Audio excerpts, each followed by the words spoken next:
자, 우리 옆 사람들과 이렇게 인사 한번 하겠습니다. 예수님 이름으로 사랑하고 축복합니다.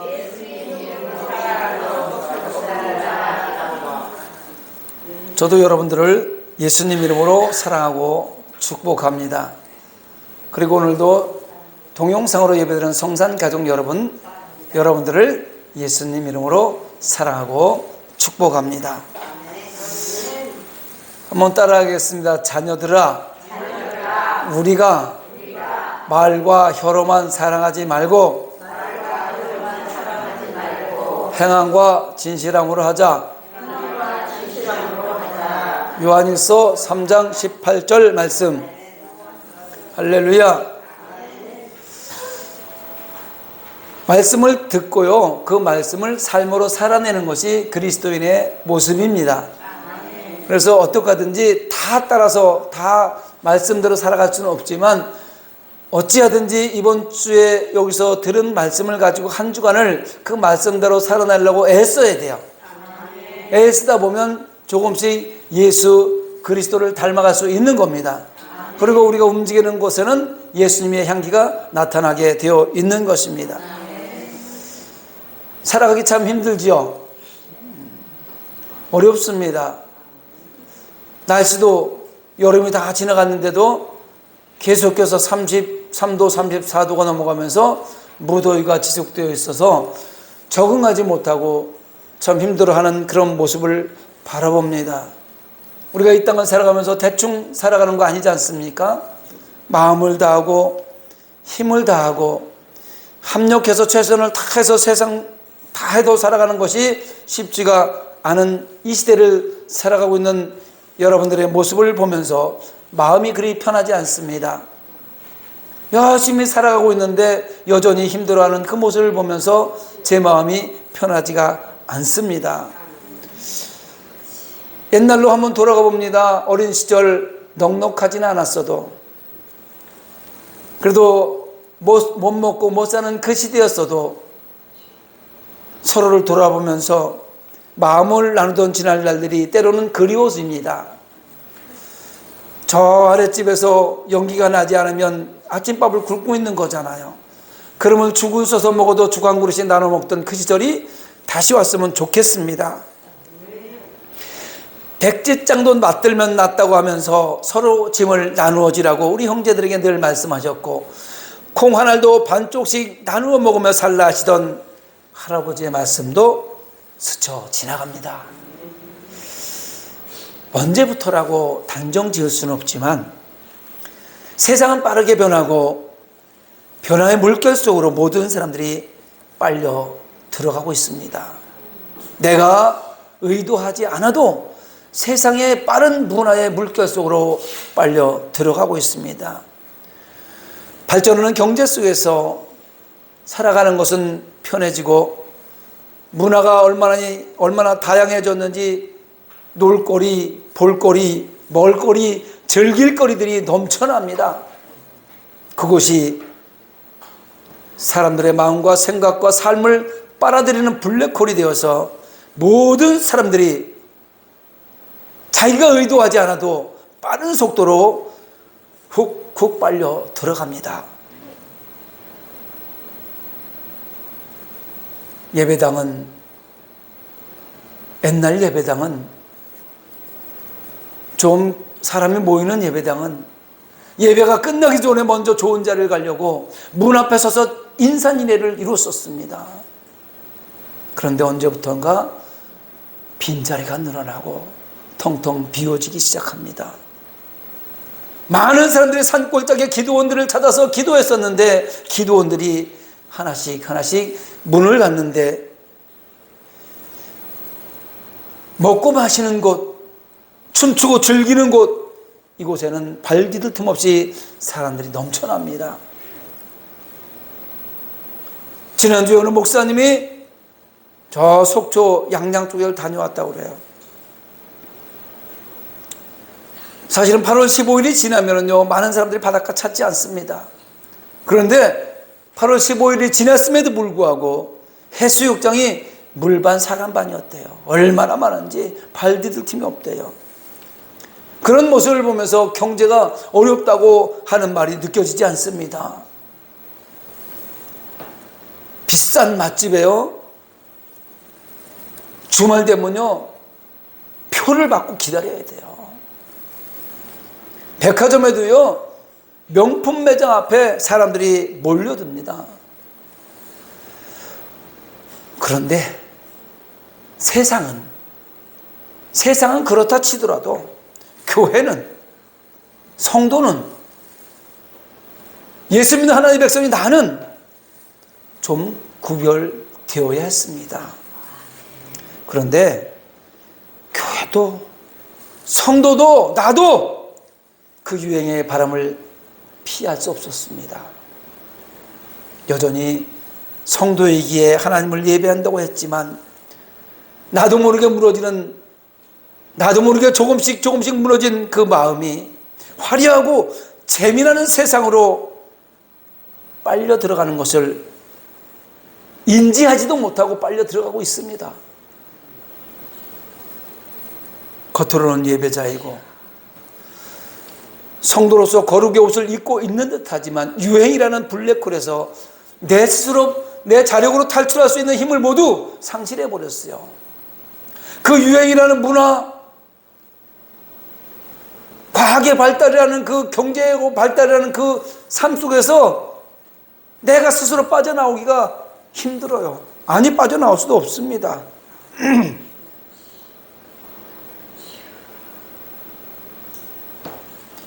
명품 옷을 좋아하고 명품 가방을 좋아하고 무엇이든지 명품이면 최고라고 생각하던 우리의 모습 다시 한번 생각해 보아야 될 것 같습니다. 제가 부탁합니다. 저도 지금 입고 있는 옷이 명품입니다. 누군가 저에게 선물을 주셨어요. 부끄럽습니다. 혹시라도 앞으로 저에게 이렇게 양복 한 벌이라도 사주시고 싶으면 명품 사주지 마세요. 30만 원만 하면요 양복 저기 가산 디지털 가면요 좋은 거 많습니다. 닥스 양복 100만 원이 훌쩍 넣고요, 웰메디 양복 100만 원이 훌쩍 넣습니다. 그거나 별 차이 없어요. 사주실 사람도 없는데요, 괜히 제가 김치국부터 마시는지 모르겠습니다만은, 네, 저는 지금부터 이런 말씀을 준비하면서 명품에서 벗어나고 싶습니다. 나라도 변해야 될 거 아니겠습니까? 무너졌습니다. 목회자의 삶들이 무너졌고 성도의 삶들이 무너졌습니다.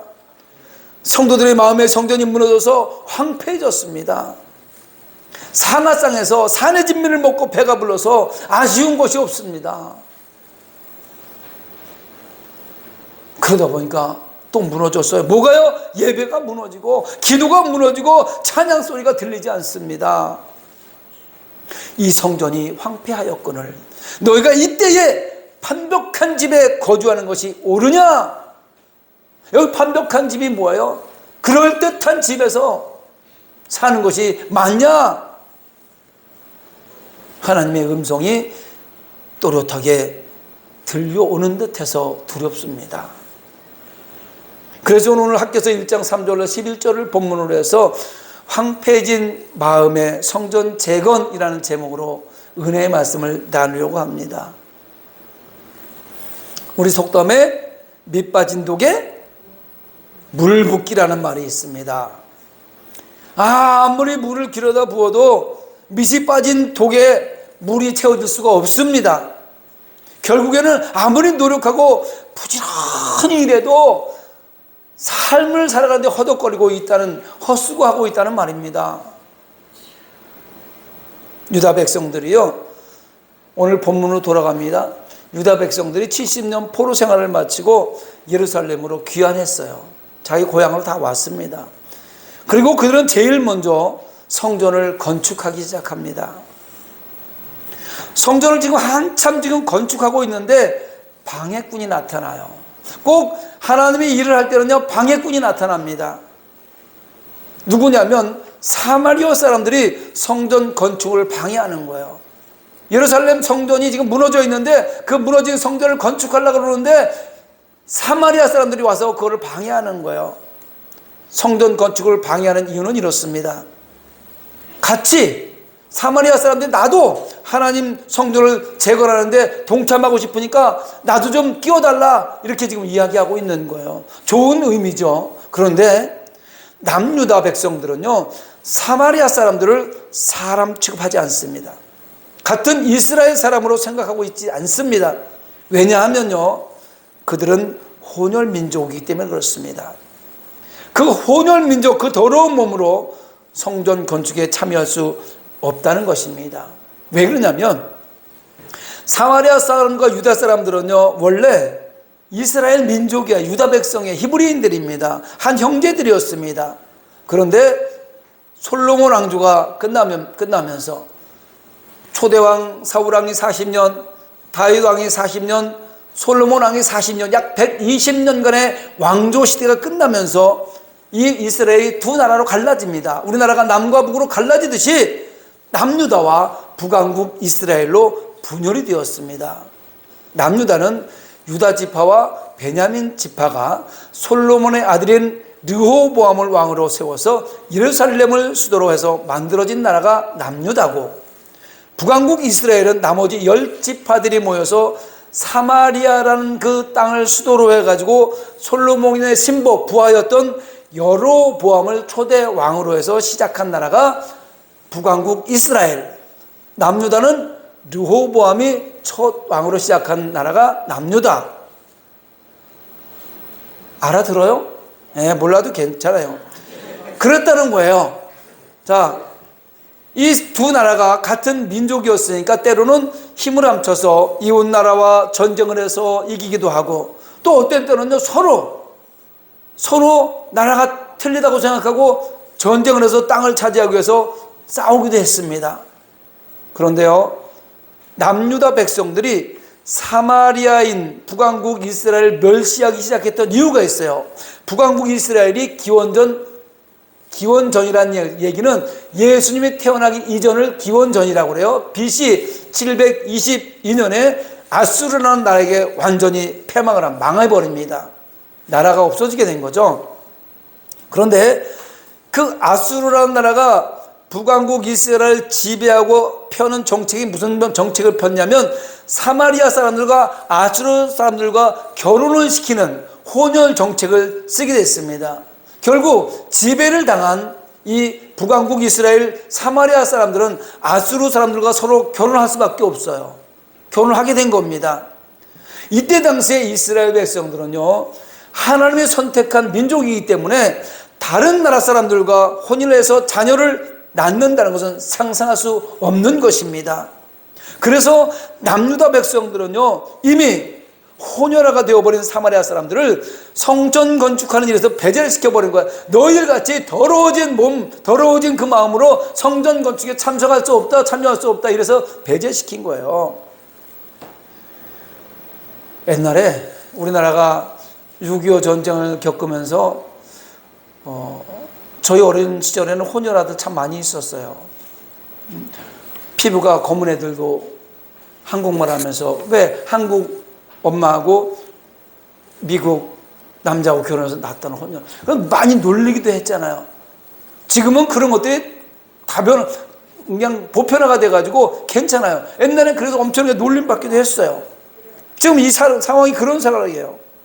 그러자 성전 건축에 배제당한 사마리아 사람들이 어떻게 하냐면 가모니서를 퍼뜨려요. 가짜로 소문을 퍼뜨리는 거예요. 그때 당시에 이스라엘을 누가 지배하고 있었냐면 바사 왕국의 아닥사스다 왕이라는 사람이 지배하고 있었어요. 그 아닥사스다 왕의 편지를 보내가지고 저 유다 민족들이 지금 성전을 건축해서 하나님이라는 그 신을 섬기는데, 그 하나님이라는 섬기는 그 사람들은 다른 사람 말 안 듣습니다. 왕이시여, 당신 말도 안 들을 겁니다. 이렇게 해서 이제 모함을 한 거예요. 그래서 결국 성전 건축을 시작한 지 2년 만에 성전 건축이 중단됩니다. 그래서 예수님 당시에도 이스라엘 백성들이 사마리아 사람들을 이방인보다 더 미워했어요. 왜? 성전 건축하는데 방해했으니까. 하나님 나라 전을 짓는데 방해한 사람을 미워하지 않을 수 없잖아요. 그래서 사마리아 땅으로 지나가는 것도 용납하지 않았어요. 사마리아 땅으로 지나가서 예루살렘에 올라오면 쉽게 올라올 수 있는데 사마리아 땅을 멀리 돌아서 그 땅으로 아예 가지도 않았어요. 멀리 돌아서 다녔습니다. 그렇게 성전 건축이 중단되고 16년이라는 세월이 흘렀습니다.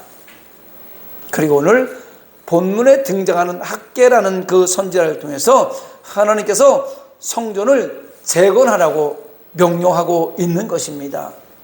그런데 이들이 뭐라고 말하고 있습니까? 성전을 재건해 16년 동안 지금 멈춰 있었잖아. 다시 이제 멈춰 있었던 그 성전을 재건해라. 이렇게 얘기하니까 오늘 본문 바로 앞절 2절에 뭐라고 그래요?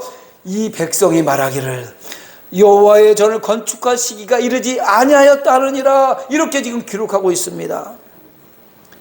여러분 16년이란 긴 세월이 흘러가는 동안 이 사람들은 성전 건축을 잊어버린 채 개인의 삶의 풍요로움에 빠져 있는 것을 하나님께서 지금 책망하시기 시작합니다. 그리고 4절에 이 성전이 황폐하였거늘 너희가 이때에 판벽한 집에 거주하는 것이 옳으냐? 호화스러운 집에 사는 것이 맞냐? 하나님을 예배하는 성전은 지금 완전히 황폐해졌는데 널 호화로운 집에 사는 게 맞냐? 지금 하나님께서 말씀을 하는 겁니다. 이 말씀을 갑자기 보면서 호화로운 집에 사는데 성전은 자기는 호화로운 집에 살면서 지하에 물이 슬쩍슬쩍 나는 그곳에 하나님 저희라고 세워놓고 예배드리는 사람들 얼마나 많이 있는지 그런 생각을 한번 해봤습니다. 여러분 건물을 짓다가 그냥 두면은요 1, 2년만 지나도 흉물스럽게 변합니다. 그런데 성전을 건축하다가 16년이라는 세월이 흘려버렸으니 얼마나 황폐해졌겠습니까? 완전히 황폐해져가지고 건물이 흔적도 없이 막 다 무너져 내리는 거예요. 그런데 하나님 백성들, 이스라엘 백성들, 그 사람들은 호화로운 집에서 잘 먹고 잘 살고 떵떵거리고 살고 있다는 겁니다. 성전 건축은 안중에도 없어요. 먹고 살기 편하니까 성전 예배당이 어떻게 되는지 안중에도 없습니다. 그러자 학개 선지자를 통해서 너에게 이제 하는 것이 헛되게 하겠다고 경고를 하는 거예요. 보세요. 6절에 보니까 너희가 많이 뿌릴지라도 수확이 적으며 먹을지라도 배부르지 못하며 마실지라도 흡족하지 못하며 입어도 따뜻하지 못하며 일꾼이 삭을 받아도 그것을 구멍 뚫어진 천대에 넣음이 되느니라. 여러분 씨앗을 많이 뿌리면 많이 나와야 되잖아요. 수확이. 맞아요 안 맞아요? 먹으면 배가 불러야 돼요 안 불러야 돼요? 마시면 갈증이 해소되잖아요. 옷을 입으면 따뜻해야 되는 거 아닙니까? 일꾼이 일을 열심히 해서 상을 받으면 풍요롭게 살아야 되는 거 아니겠습니까? 그런데 너희들은 그렇게 열심히 살고 아무리 좋은 걸 먹고 목말라서 물을 마셔도 수확도 없고 배도 안 부를 거고 갈증도 해소되지 않고 네가 일을 열심히 해가지고 아무리 곳간에 쌓아놓고 금고에 넣어놓고 통장에 쌓아놔도 뚫어진 전대야 다 새나가. 이 말씀을 하고 있는 거예요. 이 말씀이 누가 한 거예요? 지금 여기는 학개가 이스라엘 백성들에게 전하고 있지만 하나님이 하신 말입니다. 만군의 여호와가 말하노니 이걸 계속해서 강조하고 있는 거예요. 학개 선지자의 생각은 0%입니다. 이 생각은 이 말씀을 하신 분은 100% 하나님이고 하나님의 말씀만 전하는 내용이 이 내용이에요. 여러분 집에 가서 시간 나시면 오늘 본문 9절로 11절 한번 자세히 읽어보시기 바랍니다. 제가 묵상을 해보았습니다. 무슨 내용이었냐면 하나님의 성전은 황폐해져서 흉물스럽게 되었는데 너희는 너희들 집을 대궐처럼 지어놓고 배 두들겨가면서 먹어가면서 그것도 부족해서 재산을 쌓아들어가 하는 너희들의 삶을 돌아보라고 얘기하는 거예요. 먹을 게 넘쳐나고 썩어나는데 힘들고 어려운 사람 도와줄 생각하지도 않고 냉장고에서 소고기가 썩어져 넘어가고 돼지고기가 썩어져 넘어가고 비싼 생선들이 수십 개월이 돼도 썩어져 넘어가고, 그런데 배고파 있는 사람들을 돌아보지 않는다는 겁니다. 통장에 수십억 수백억 가지고 있어도 선교하고 구제하고 나누고 베풀지 않는다는 겁니다. 그래서 하나님께서 지금부터는 너희가 하고 있는 모든 일들을 헛수고로 만들어 버린다는 겁니다. 여러분, 이스라엘 백성들에게 성전은요, 하나님을 만나는 장소입니다. 그런데 성전이 없어요. 왜? 16년 동안 지금 성전 건축이 중단됐잖아요. 그러니까 성전이 없단 말이에요. 이스라엘 백성들은요, 하나님을 만날 수 있는 장소가 없어진 거예요. 하나님을 만날 수 있는 장소가 없었으니까 하나님과 대화가 돼야 안 돼요? 안 되지요. 하나님과의 모든 관계가 단절되어 버린 겁니다. 하나님과의 관계가 단절되면 어떻게 될까요? 당연히 하나님과의 관계가 멀어지죠. 하나님과 멀어지면 어디와 가까워져요? 세상과 가까워지게 돼 있어요. 세상은 죄가 난무하는 곳입니다. 하나님과 멀어지고 세상과 가까워지면 당연히 죄 속으로 점점 깊이 들어가는 일들만 남은 겁니다. 세상 유혹에 빠져들면요, 좀처럼 헤어나기 어렵습니다. 세상 문화, 세상 유행에 빠지면 그 늪에서 점점 깊이 빠져들어가서 빠져나오기 어려워요. 그리고 그때쯤 되면 어떻게 하냐면 자기가 하고 있는 일들이 다 옳은 것이라고 죄를 죄라고 생각하지 않고 자기 죄를 합리화시켜서 회개하지도 않습니다. 자, 죄가 죄인지 모르는 상태에서 회개하지 않으면 결국 생명의 길에서 사망 길로 길이 바뀌어지는 거예요. 우리는 지금 생명의 길을 향해서 나오고 있는데 세상 문화 유행 따라가다가 죄가 죄인지를 모르고 회개하지 않으면 결국 생명길을 잃어버리고 사망길로 계속하고 만다는 것입니다. 그래서 지금 하나님께서, 사랑의 하나님께서 성전을 건축하려는 거예요. 나를 만날 수 있는 장소를 만들라고 얘기합니다. 하나님은 헤세드의 하나님이라고 그랬습니다. 인애하신 하나님, 인자하신 하나님, 사랑이신 하나님, 십자가 그 사건을 통해서 우리 인류를 구원하시고자 하신 그 사랑의 하나님, 그 하나님께서 지금 이스라엘 백성들을 돌아오라고 하시는 거예요. 어제나 오늘나 영원토록 동일하신 하나님, 하나님 백성들을 성전에서 만나기를 원하십니다. 오늘 이 순간도 저와 여러분을 하나님께서 만나시기를 원하시는 거예요. 여러분 힘들고 어렵지만 이곳에 발걸음한 것은요, 하나님께서 여러분을 만나고 싶어서 불러주신 거예요. 내가 온 것 같지만 내가 온 게 아니에요. 하나님께서 간섭하셔서 여러분의 발걸음을 인도하지 않으시면 이 자리에 올 수 없습니다. 본문 8절에 보니까 너희는 산에 올라가서 나무를 가져다가 성전을 건축하라. 그리하면 내가 그것으로 말미암아 기뻐하고 또 영광을 얻으리라. 여호와의 말이니라. 할렐루야. 여러분 성전은 잘 지어져 가고 있습니까? 자신 있게 대답을 하십시오. 여러분의 성전은 잘 지어져 있습니까? 우리 마음의 성전이 잘 지어져 있어야 그것으로 말미암아 하나님께서 기뻐하신다는 거예요. 성도가 마음의 성전이 잘 지어져 있어야 하나님께서 그 성도를 통해서 영광을 받으신다는 겁니다. 혹시 요즘 세상살이가 많이 힘드시고 고달프십니까? 무언가 열심히 하는 것 같은데 마음이 허전하고 비어 있는 것 같습니까? 땀 흘리고 열심히 노력하는데 밑빠진 독에 물 붓고 있다는 생각은 안 드십니까? 그렇다면 마음의 성전이 황폐해졌다는 것, 마음의 성전이 무너졌다는 것을 깨닫게 되시길 바랍니다. 그 황폐해진 마음의 성전을 지금 하나님께서 건축하라고 말씀하시는 거예요. 오늘 이 시간에 주의 종 조재현 목사를 통해서 마음의 성전을 재건하라고, 무너진 마음의 성전을 재건하라고 말씀을 주신 거예요. 산으로 올라가서 나무를 가져다가 성전을 건축하시기 바랍니다. 성경에 보면 올라간다 이런 말이 많이 나와요. 올라간다는 것은요, 하나님을 만나러 가는 것을 뜻하는 거예요. 그래서 올라가는 신앙은 하나님을 만나러 가는 신앙을 말하는 거예요.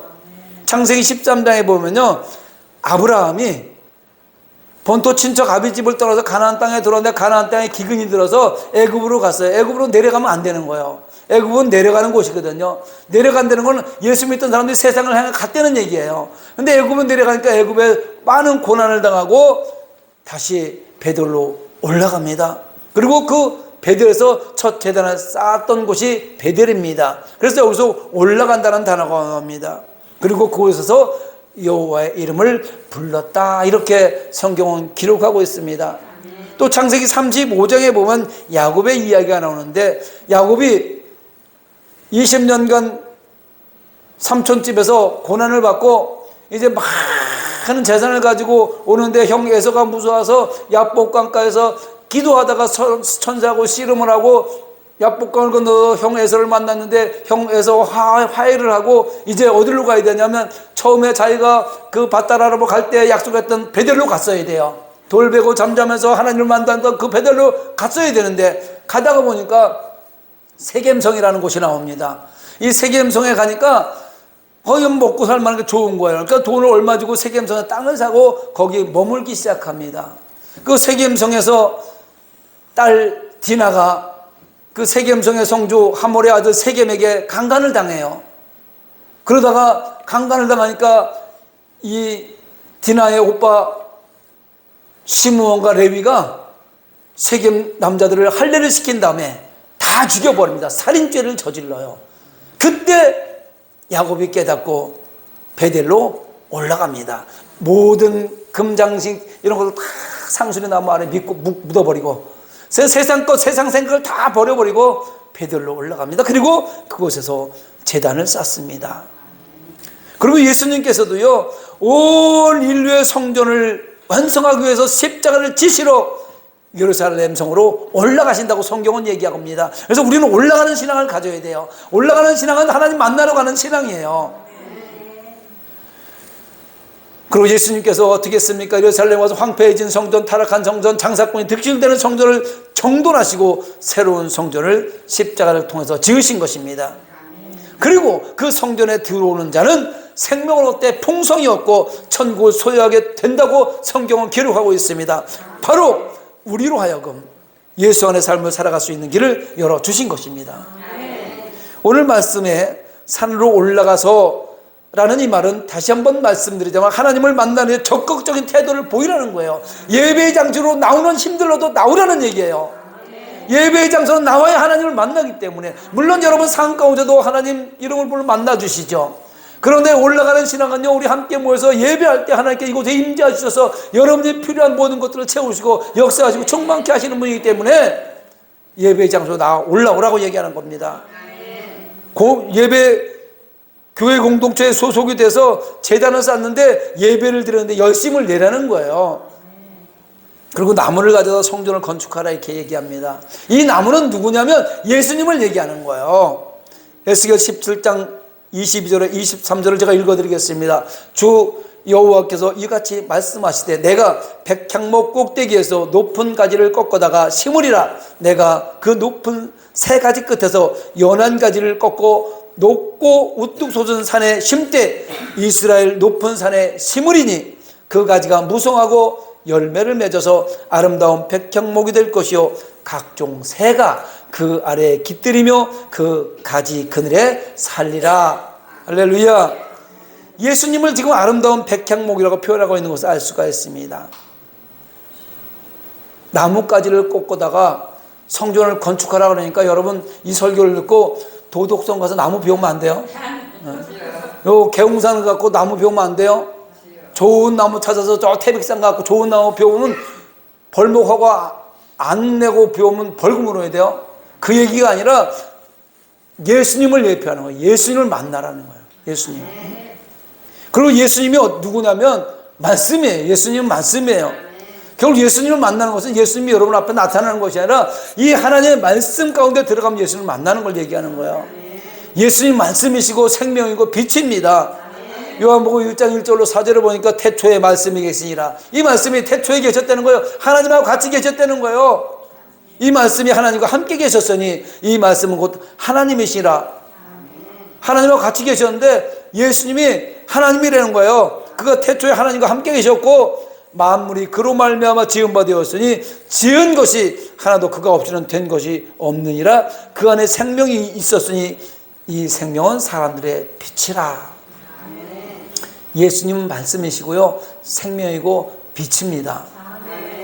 이 시대에 무너져 내린 마음의 성전을 건축하기 위해서는요, 우리의 힘으로 안 돼요. 우리의 능력으로 안 돼요. 우리의 지식으로 안 돼요. 우리의 권력으로도 안 돼요. 우리의 경험으로도 안 됩니다.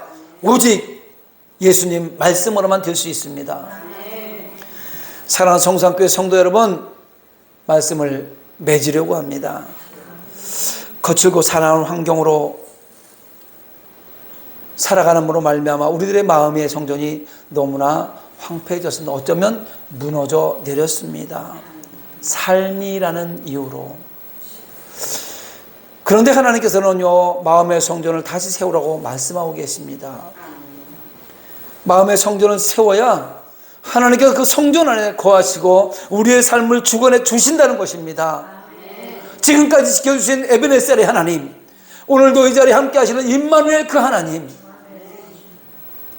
그리고 내일을 시온의 들을 열어주기 위해서 이 순간도 저와 여러분 생각을 주관하시는 여호와 일의 그 하나님, 그 하나님께서 아모스 5장 4절에 이렇게 말합니다. 여호와께서 이스라엘 족속에게 이와 같이 말씀하시기를 너희는 나를 찾으라. 그리하면 살리라. 여러분, 힘들고 어려울 때요, 세상 것 찾아나가지 마세요. 힘 있는 사람 찾을 필요 없어요. 돈 있는 사람한테 구걸할 필요 없어요. 하나님을 찾으시기 바랍니다. 그러면 살 수 있습니다.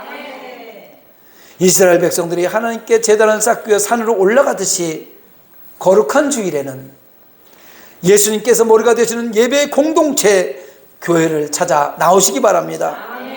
이스라엘 백성들이 나무를 가져다가 여호와의 성전을 건축하듯이 예배를 통해서 예수님을 만나시기 바랍니다. 그리고 말씀으로 생명으로 빛으로 오신 예수님과 함께 무너진 마음, 황폐해진 마음의 성전을 재건합시다. 조금 더 많이 가지려고 했던 욕심, 조금 더 높아지려고 했던 욕심, 그 탐심으로부터 낡아져 버린 마음을 예수 이름으로 리모델링 합시다. 우리의 마음을 예수 이름으로 리모델링 해야 돼요. 세상 유행 바라보다가 선악과의 성포로 황폐해진 삶의 현장을 아름답게 말씀으로 재건하시기 바랍니다. 그리고 회복된 성도의 모습을 보시며 하나님이 기뻐하시고, 할렐루야, 하나님이 기뻐하시고 하나님이 만족해 하시는 삶을 살아가시기를 예수님 이름으로 축원합니다. 말씀을 생각하며 찬양하고 기도하길 원합니다.